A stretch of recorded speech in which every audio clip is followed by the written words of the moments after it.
Okay, hello, welcome to this channel. My name is Rosa, and this series is called Awakenings. What I mean by awakening is the awakening to the nature of reality, the infinite, unbound consciousness, awakening from the illusion of a separate self. And usually my videos are in Finnish, but now we have someone who is not from Finland, and his name is Jungle. He's from Sápmi, and he's a shaman. Welcome, Jungle. Thank you. Nice to be here. Yeah. So first you can introduce yourself a little bit, tell something about who you are, what you have been doing, and how this path started for you. Yeah, my name is Jungle Svonni, and I'm from reindeer herding district, half of it in Norway, half of it in Sweden. So we migrate, back and forth there in that area. But I've been living in many parts of the world, among other places, Greenland and South America, over 10 years in South America, most of it in the Amazon. Reason for that is that due to the colonization, my own people, the Sámi people, we lost a lot of our cultural heritage, like a lot of our spiritual knowledge simply got lost due to oppression and prohibition. So as a very young child, I realized that I had to go outside of Sápmi to recover lost parts of our culture. And the best place, or one of the best at least, for doing that turned out to be the Amazon, which was also the last place on Earth I wanted to visit. But I was living there for over 7 years before returning back to Sápmi. And now I live in the very north of Sápmi by the Arctic Sea. Yeah, and you have worked in the Amazons in a healing center too. Yes, in the Amazon, I was first studying, so I was finding different teachers, especially one I remained with a longer time. And after some years, I was employed as a shaman on a healing center where I worked for about a year before I felt it was time to return home. So during that time, my official title was, and my official job description was shaman. Yeah. What about when you were a kid, and was there like glimpses of some spiritual awakening or this shamanic path, like when it kind of started for you, that there's something more to this life? And Yes, that's always been evident to me. I was it's actually my first memory in my life is that I knew I was going to be a shaman, and this was before I could speak. I don't remember all the details around it, but I saw some things from things that doesn't belong to the material world that we consider as the mainstream today. So from that on, it was an obvious thing. It was a given fact that I was going to be a shaman. So it wasn't really something based on interest or want. It was, and it wasn't against my will either. It was just a simple fact of life, just like the sky is blue, and that is not a good thing or a bad thing. But if you prefer the sky to be green, then you have a problem if you cannot accept that it's blue. And I didn't have any problem accepting that it's blue. And later on, when I learned to speak, then I asked my parents about this, like, what's it called, somebody who's working with these things. So they told me Nuaiti, which is the name for shaman in my language, in Sami language. And they also told me that that's a thing of the past because it doesn't really exist anymore. Which was a quite ironic statement, since my grandfather was a shaman and I come from a long line of shamans, except my father. So when I got older, when I was in my 20s, then I came to this decision that, or this conclusion rather, that I had to go to the Amazon to further develop this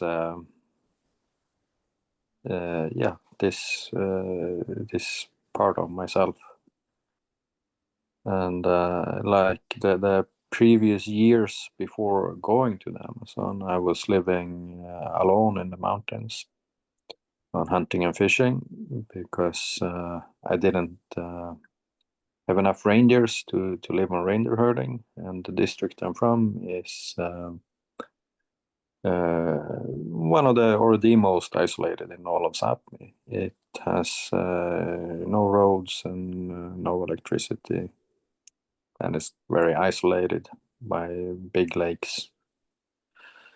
So just living there when I was like 18, around that time, that in itself was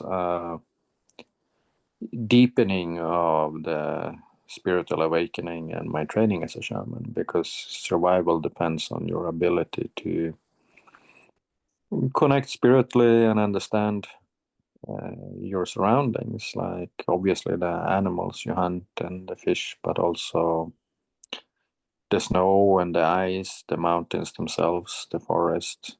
And this was a very important time for learning, but I also realized during this time that if I want to reach my full potential, then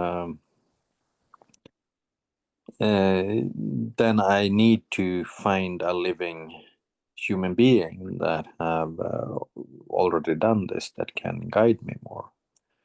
And that was a problem because 400 years of colonization and persecution of shamanism had eradicated a lot of that knowledge among my own people. So my grandfather, for example, he died when I was 12, so he wasn't around when I got older. So and there wasn't anybody else either. So that led me to continue this search in the Amazon.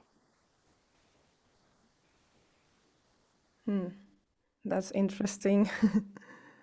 I want to talk a little bit more about the awakening, like how did it occur to you? Like, was there some energetic shifts in consciousness, or like how do you feel who you are, or like the story about you as a person, like it's not real or something changing and like shift that doesn't go back anymore to the old?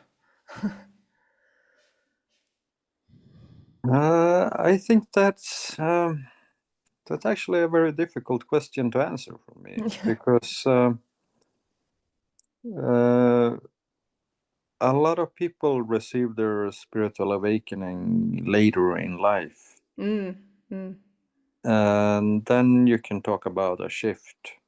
But in my case, this happened very early. I don't know exactly what age I had, maybe 3, something like that. So for me, it's always been like that I don't know. I have no reference point to a life where you're not spiritually awakened. That is something I can't even relate to, because I cannot understand how life can be like that, really. But still, maybe we can say that also my awakening has come in stages. That was the first stage when I was maybe 3 years old, and that means that already there, like the ground for the values and how you look at life is kind of set already then. But when I got a bit older, when I was a kid and adolescent and closing in to be 20, the society I was living in was a very damaged society, because it's been put in political efforts for 400 years to shut down everything that I value. So and a lot of people have also forgotten the old wisdom and have a certain embarrassment about not knowing. So shamanism and spiritual things were not really an accepted topic to talk about when I grew up. It was something that was very secret.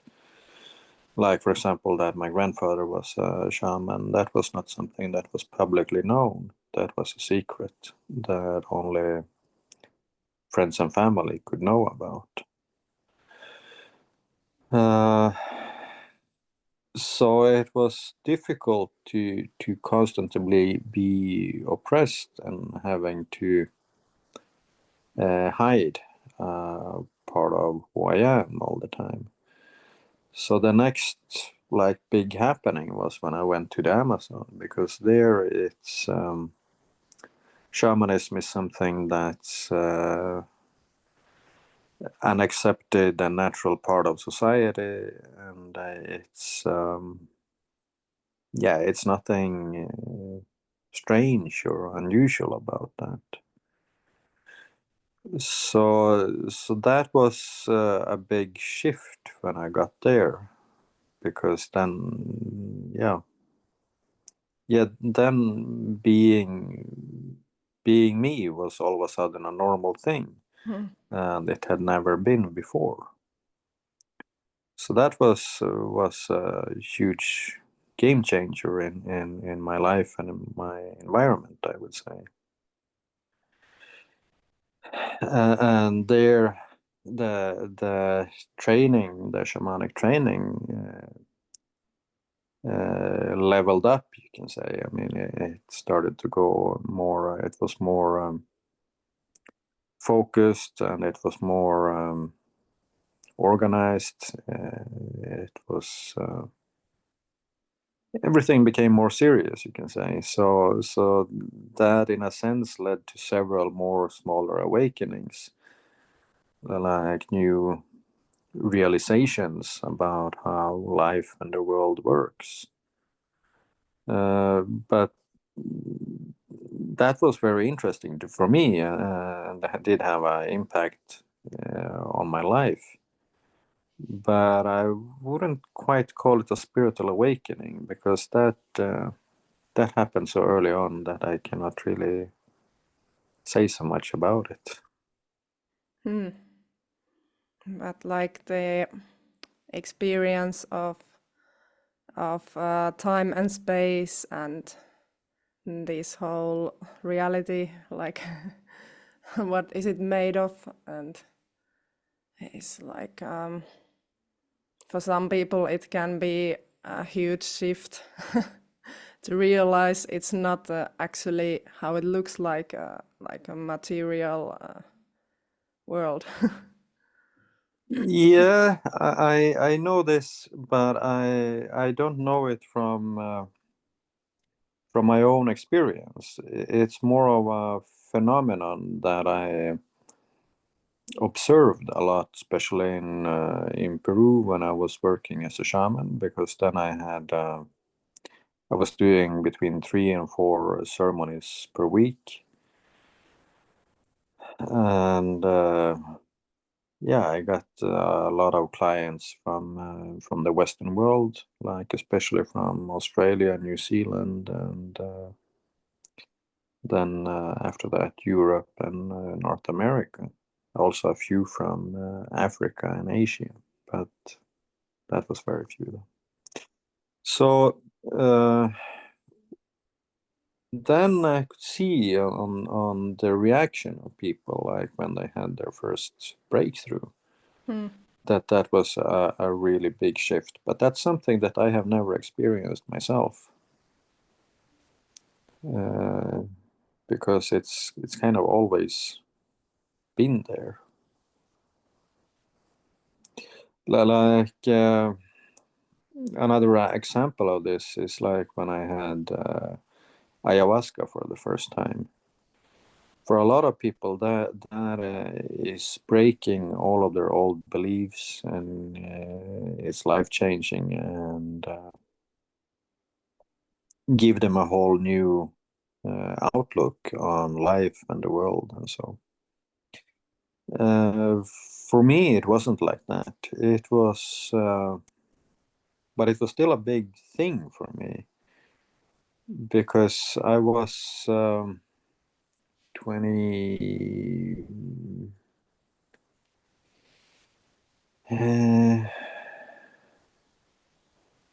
Maybe I was 26 the first time I had ayahuasca. And so from, let's say I was 3 when I had my first spiritual awakening. So it's 20 years later, and during those 20 years I had to spend a lot of my time in a Western society that I did not acknowledge a big part of the reality that I was aware of, and or myself. So having this experience was for me also a profound experience, because it was a confirmation that during these 20 years when society had been trying to change me, then I got a confirmation on that I have been right all the time,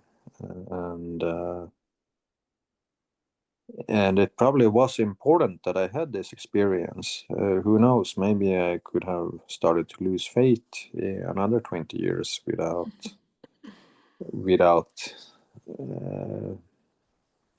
yeah, a good encouragement and yeah, confirmation on that I actually was on the right path, the right path for me. So but this like when the world really changes for someone, that's not something I experienced myself. I only seen it in others. Yeah, I think it can be like for this use of psychedelics in the Western culture, when there is no like tradition supporting or these healing ceremonies or shamans helping people, and people just take those like any other drugs in the festivals or something, and then it opens up the consciousness and something, and it's not they are not ready for it. It can be like almost damaging or really like hard consequences for those people to deal with what they open up to, just with no any expectation or like previous trauma or shadow work or like any knowledge about spirituality or these things. I see it happening all the time. Yeah, I can believe so. It's not something, again, it's not something I have really experienced with myself because I have not really been in that scene with drugs and festivals and raves and things like that. But I do have a lot of experience with psychedelics, like especially with ayahuasca, that I've probably taken close to 1,000 times.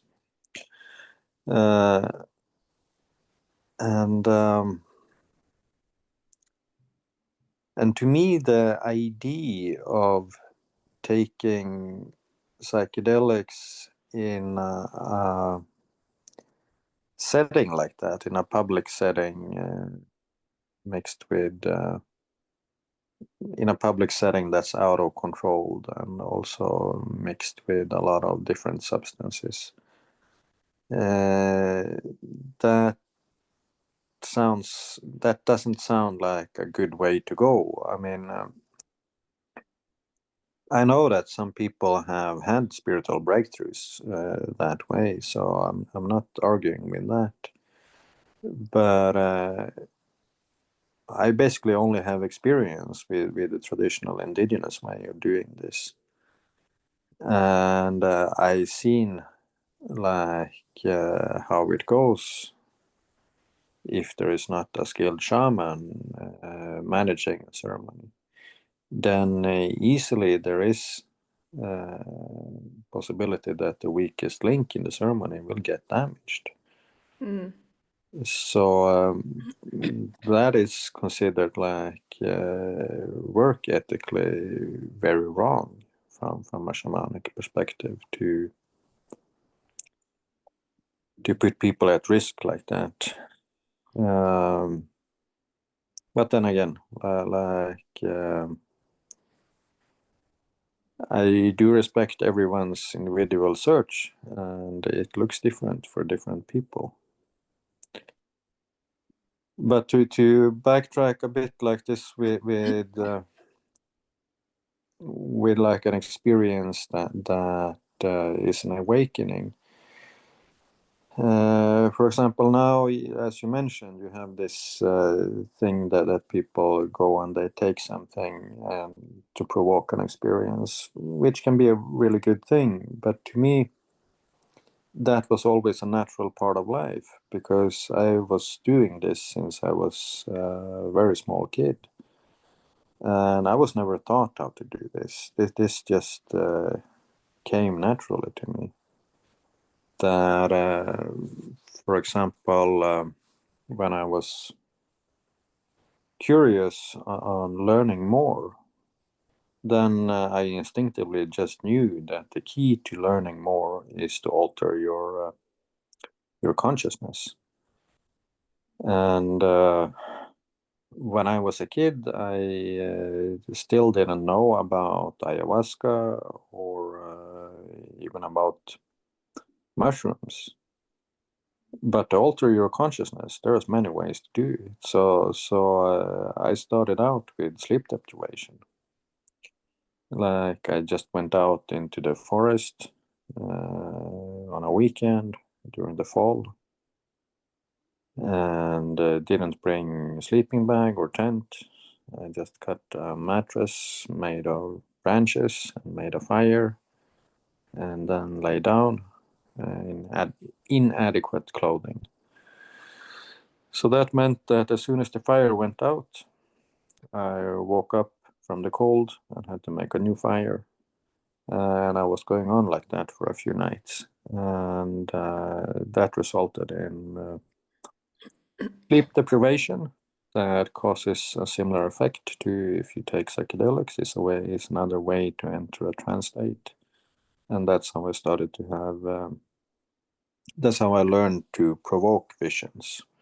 When I had visions coming naturally to me as a very small kid, but when I got a bit older, I realized I had to do something to make this happen. And this is how I started. And that later on led to me going to Peru and using ayahuasca. Yeah, I've had some kind of involuntary sleep deprivation when I got like burnout, and well, this spiritual awakening happened and there was a lot of going on, but I didn't get to sleep even if I wanted to.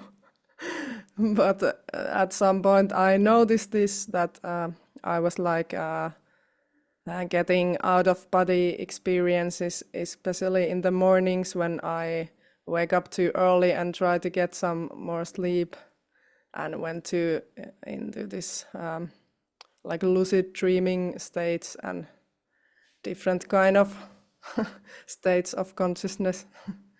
It was interesting. Mm-hmm. Yeah.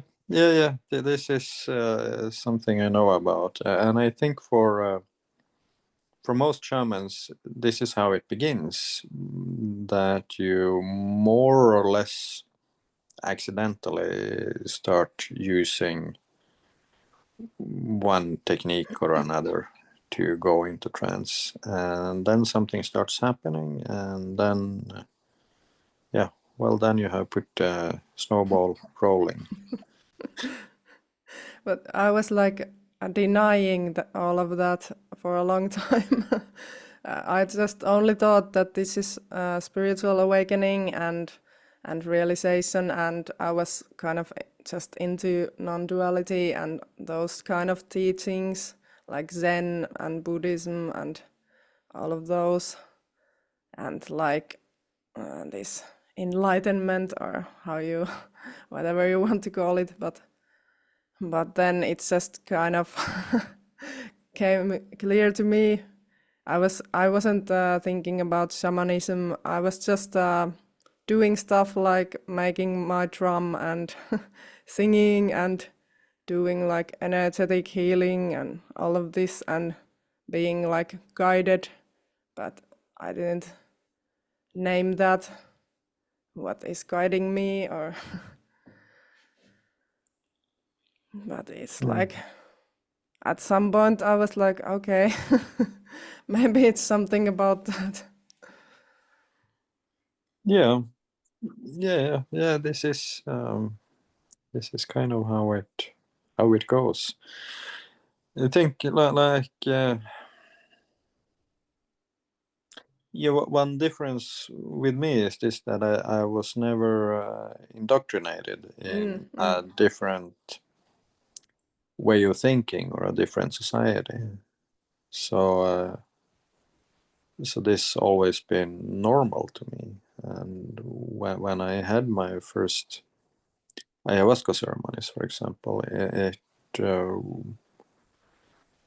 it wasn't exactly a new revelation. It was more of a sense of coming home, and this a sense of confirmation that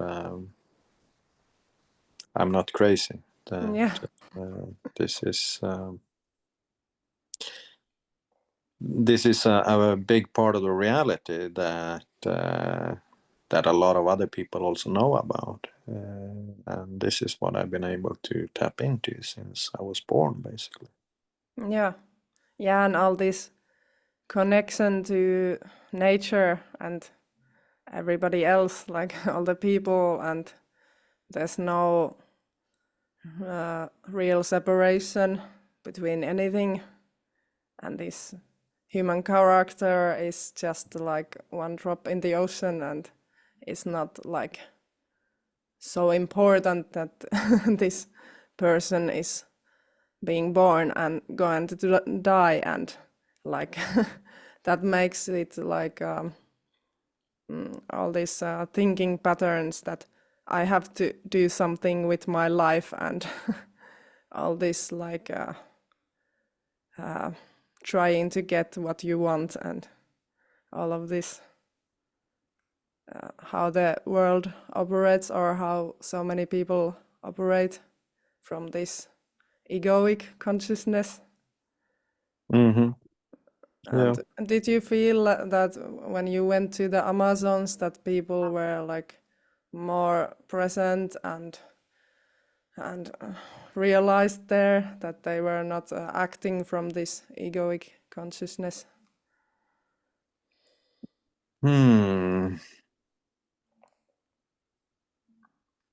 Yeah, well, that's a tricky question, because like in one sense, yes, in one sense, no. I mean, something that a lot of foreigners get surprised of when they go to Peru or some other country there in the Amazon is that they expect the shamanic culture there to have elevated the people beyond beyond the ego and self-interest. And instead, if they stay there for a longer time, they realize that actually there is a lot of witchcraft going on, and there is a lot of fights between different shamans, and so there is quite a bit of ego and envy and greed that's going on there.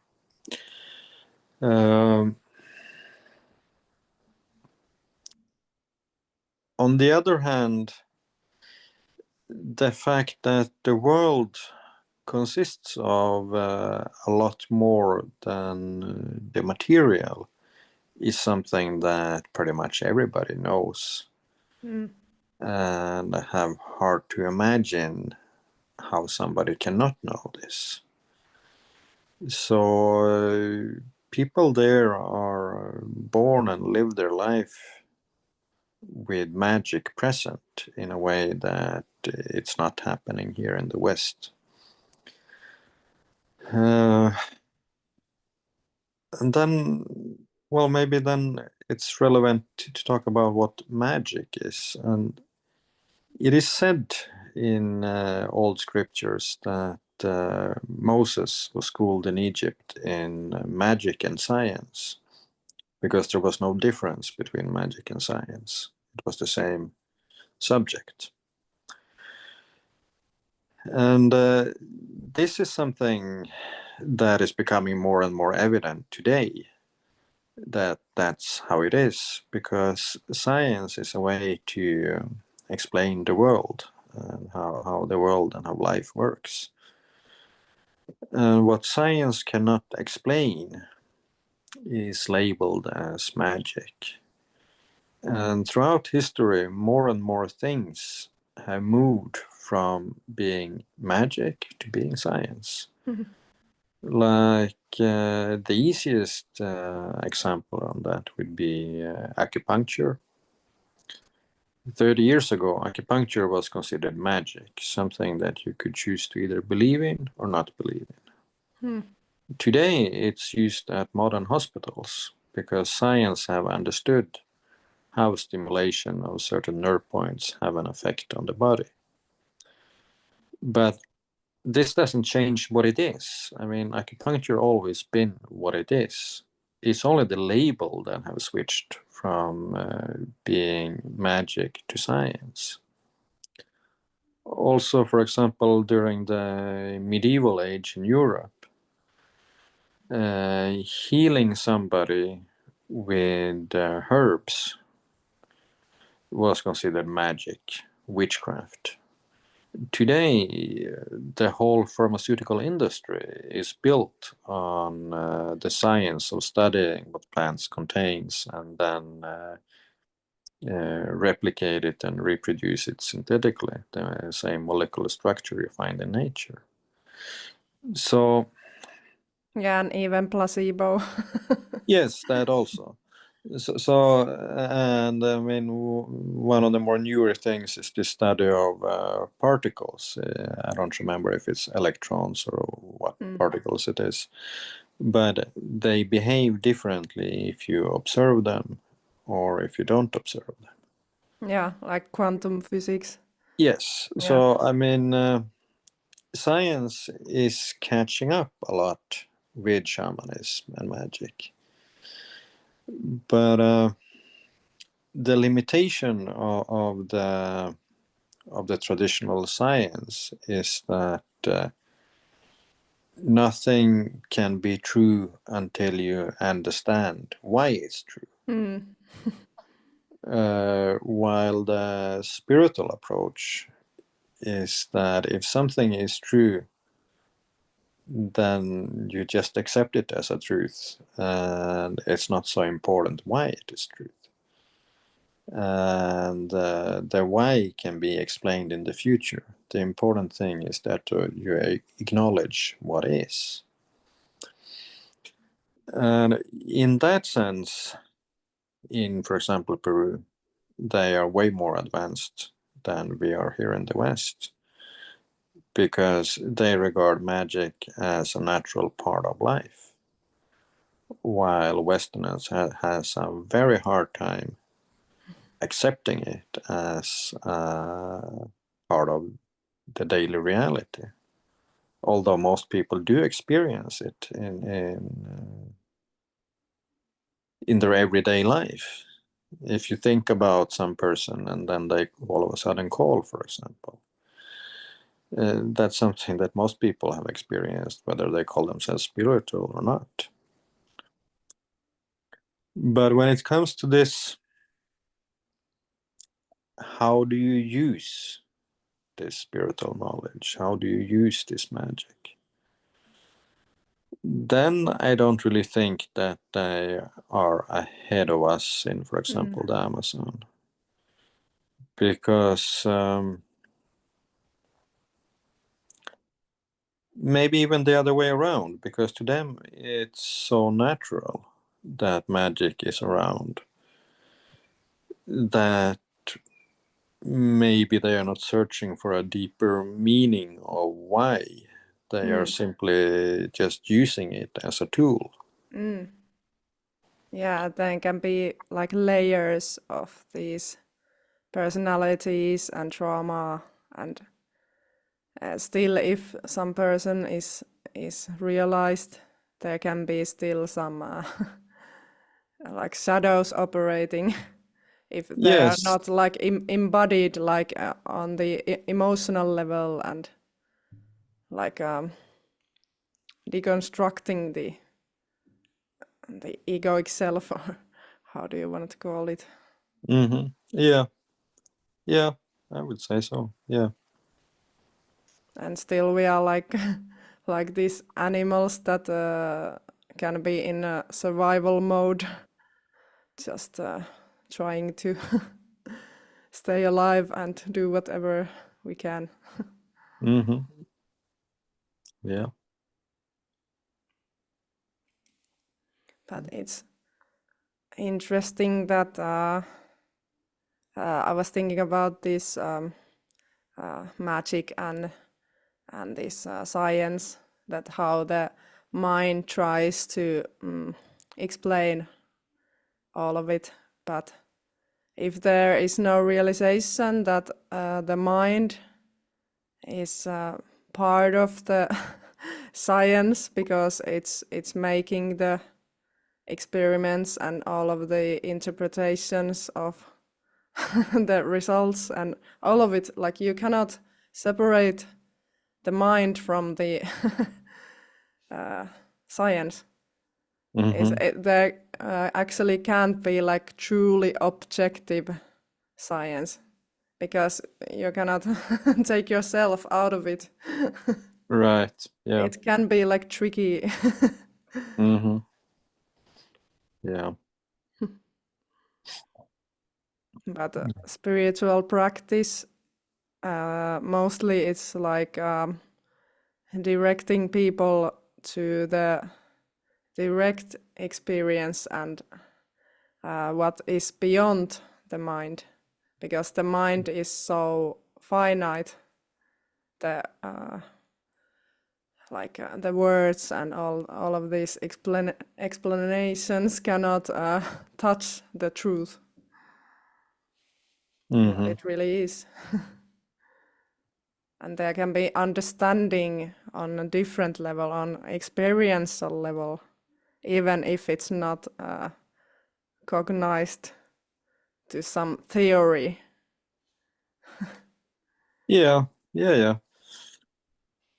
Yeah, for sure. At least for me, it has been more of that dropping into this direct experience and letting the mind just do what it does, but not like get entangled in the thoughts and all these explanations, or trying to understand everything, trying to understand the infinite reality. Yeah, I think it's important not to try to understand really everything, because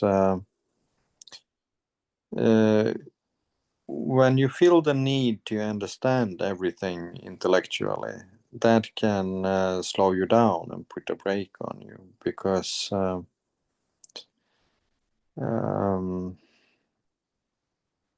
yeah, because sometimes that's just a distraction. This this yearning to understand everything correctly.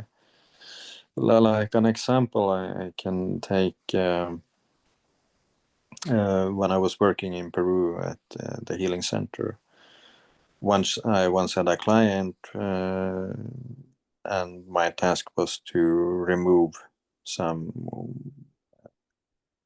foreign energy that she had in her. And my teacher came to visit during this time also, and I was in that time very concerned with and put a lot of energy in finding out who was doing this to my client and why. And my teacher said that that's not really your job to find out, because your job is to remove it. And you wasting energy, so much energy and time on finding out who and why, that's not really relevant here, because that's not the task you're faced with now. And this is a situation that in different situations we're facing many times, that when faced with a problem, that the important thing is to solve it. It's not to understand everything about the problem. So this with accepting that not everything has to be understood, that there is so much things that you can understand in this world that it won't get boring, even if you just pass by a few things, and with the conclusion that right now it's not really crucial for me to know the answer to this. Yeah, and for example, like emotions, you cannot kind of heal those or get through these stuck energies or release those if you just try to analyze all this trauma and what happened to you and who did this and all of it, like what is it about the emotion or even what name it has or what kind of story it has. Like you can go on and on with the thoughts and trying to understand, but still you have the emotion in your body and all you need to do is just feel it. Yeah. It's too simple. Yeah, this is the thing, that this is the situation that you're facing many times. Yeah. Yeah. Yeah, and it's like we have become so distracted and dissociated from the direct experience and our emotional experience and the energetic feelings, sensations, all of these. Like many people are not so present in this moment and what they see and hear and feel. You can feel so much just directly from what is happening, and you don't need a story to tell about it to understand. For example, what some other person is going through. You can just feel it. Yeah. And be on the same level with them. Like, okay, I feel you. Yes. Yeah. So it feels like it's so much like, how to say, like garbage or like extra extra stuff with the mind. Yeah. Or living in the head, living in the thoughts, and like it can be so much suffering. And basically the awakening and the spiritual practicing is to see that as it is and be like free from it. Yeah. Anecdote comes to mind. A ceremony I had was doing in Peru. I had a client, a doctor, that had read a lot about shamanism and ayahuasca. And that turned out to be a very difficult client. It was difficult for her to understand the spiritual realm of the world. And then in one ceremony, I happened to have two kinds of ayahuasca. Usually I only had one, but this time I had two. And the owner of the center, my boss, did the mistake to tell people that in one of the ayahuasca it was an admixture with another plant that was for opening the heart. So this doctor client of mine asked me specifically for that one, and actually a lot of people did, because everybody wanted to open their heart. But luckily the clients do not decide what they get. The shaman decides. So of course I gave her from the other one. And that was when she had her breakthrough. And the admixture in the other one was with another plant that works with the mind. And that was also why she had this breakthrough, because the problem was not that the heart was closed, and it's usually not the problem. The problem is that the mind has found already certain pathways that it goes in on repeat and has a difficulty on changing track and think in a new way. And therefore the mind gets away of the heart, and it wouldn't help how much medicine you give to the heart to fix that problem, because the problem is not in the heart, it's in the mind. Yeah.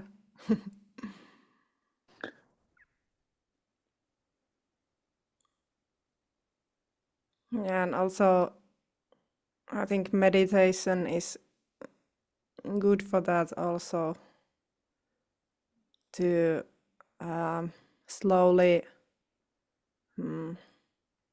attain the like clear view. What is the mind and what is it doing? And where is the consciousness? Where is the attention? And how easily it goes to the mind all the time. Yeah.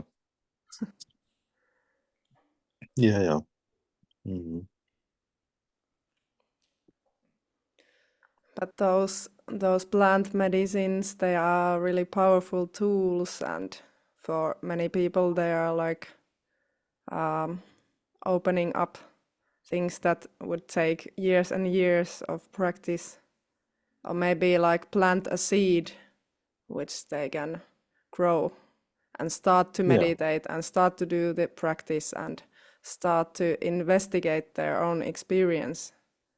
Because something has like cracked open something, even if it closes again, it's like a gap or like glimpse, like, okay, what the fuck, it's not what I thought it is. Yeah. And then it becomes like this spiritual journey, or the search. It also is some kind of, it can be a game of the mind. Like I'm trying to get there, and even if it's all here already, but it's like this pathless path. Yeah.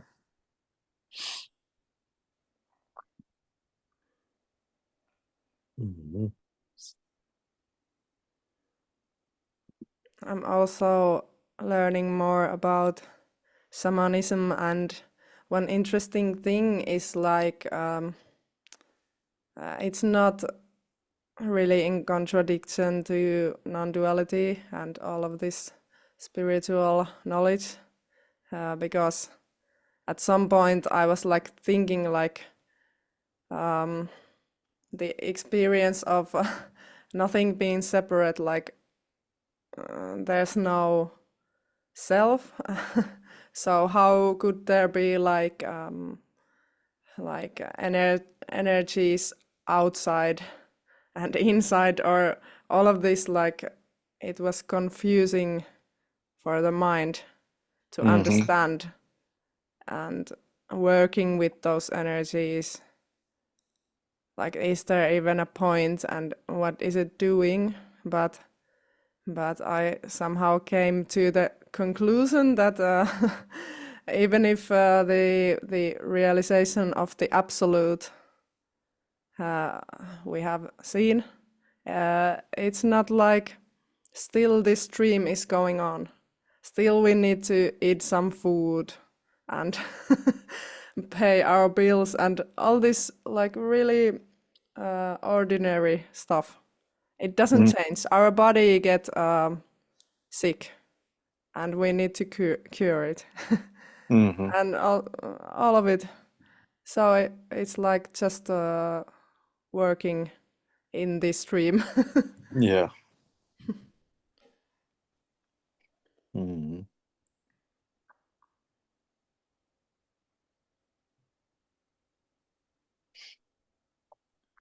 Is there something you want to say to people or share? No, I don't know if there is anything specific.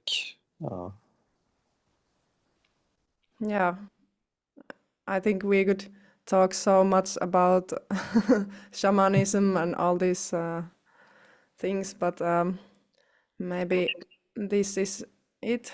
And if people are interested, we are also doing this shamanic nature retreat.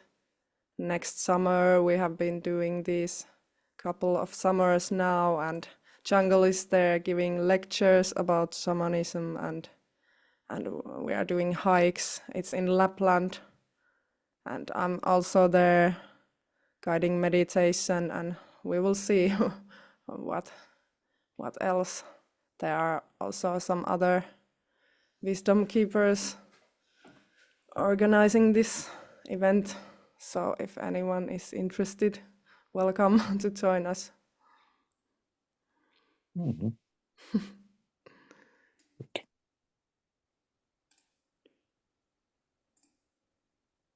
Oh, yeah.